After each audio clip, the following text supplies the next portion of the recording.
విజ్ఞానం ఆకాశపు టంచులనే తాకుతున్నా అంధకార పాతాళానికెందుకు దిగజారుడన్నా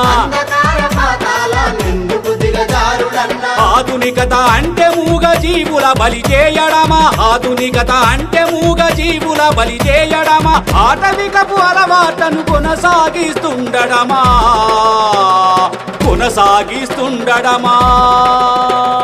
మహాకరుణ యాత్ర ఇది మహాకరుణ యాత్ర జీవులపై చైతన్యం కలిగించే యాత్ర